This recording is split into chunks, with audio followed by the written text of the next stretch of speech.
I think it's really great that we're in this really sweaty room, and you wore a winter hat and I wore a sweater. That's YouTube, though. Very uncomfortable place. Yeah, this is really awkward already, so perfect. Hey, what's up, guys? I'm Ben Lyons, and welcome to the very first episode of Screen Addict right here on CineFix. On this show, we're going to be breaking down all the new releases, some of your all-time favorites, plus getting you guys up close and personal with the people behind the scenes, people who actually make the movies.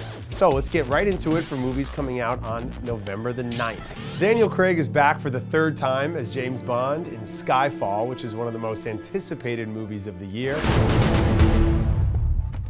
It's gone. You both know what's at stake here. There isn't much road left. Take the bloody shot.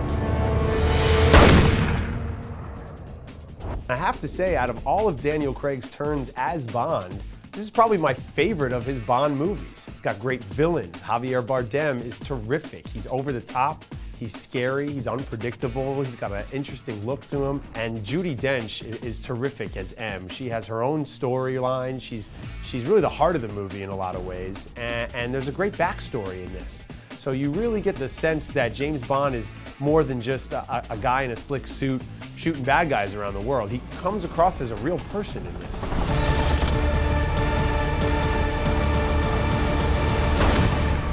I think with his third turn as Bond, Daniel Craig has really left his mark on the history of the franchise. I don't know if he's the greatest Bond ever. Some people are saying that.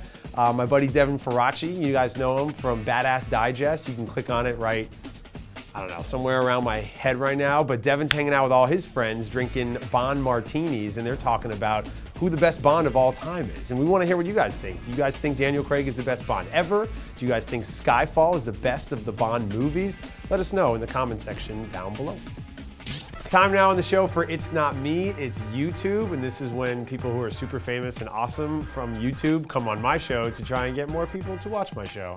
Right now, Peter Gilroy just happened to be walking through the CineFix offices. Super famous? Yeah, that's you're not like true. YouTube icon. Was that like a high five that we just totally missed? That's not true. You watched the same movie I did, the comedy. I did. I saw the comedy last night. Tim Heidecker from Tim and Eric fame. Yeah, and this is something new for him. Well, in the movie, he plays a hipster guy in Right. Brooklyn who's trying to find direction. He's like 35, 36 years old. Yeah. He's drinking PBRs with his friends. Classic They're playing hipster wiffle ball moves. Yeah. in Brooklyn at 2 in the afternoon. Eric's in it from Eric's Tim and in Eric too, it. so the whole gang's there. You're in the demon's house.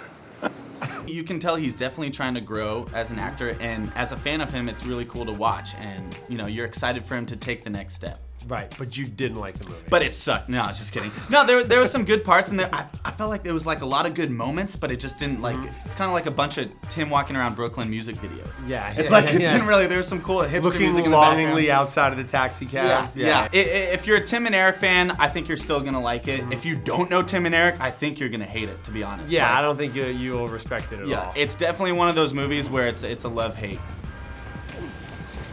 I feel good that you came on and brought all your YouTube fans over to my show, even just for like one episode. Thanks for coming, Mom. Out. You know, Thanks for being here, this Mom. is Gilroy. We appreciate it. What are you working on next? What do you got going on? I'm doing a movie in Brazil.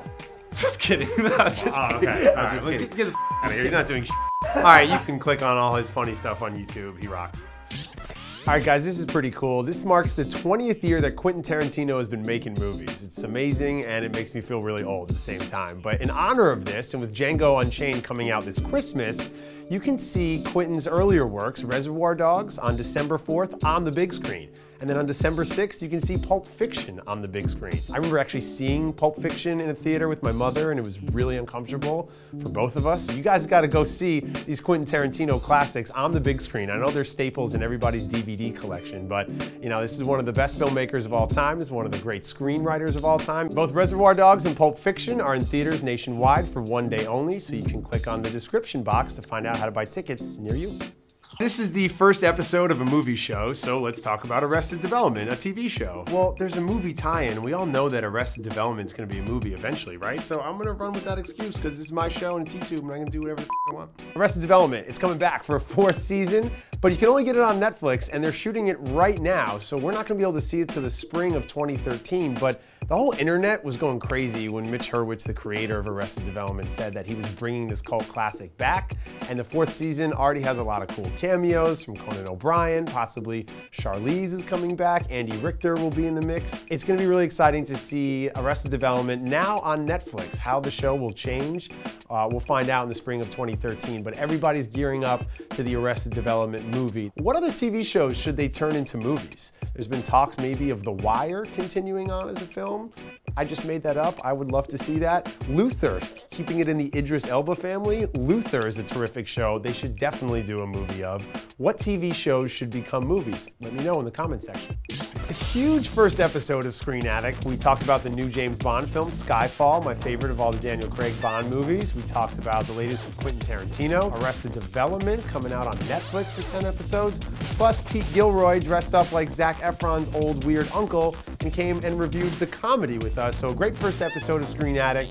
And on every episode of Screen Addict, we're gonna be giving away movies to you guys, movie fans. Now, it's no secret that I really like the movie I Am Legend. I've gotten a lot of shit for it over the years. I don't care.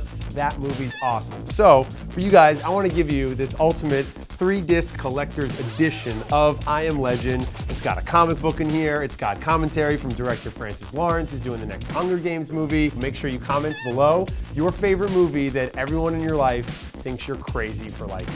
And that'll be our winner. Thanks so much for hanging out on Screen Addict next week. OMG, we talk Twilight. Peace.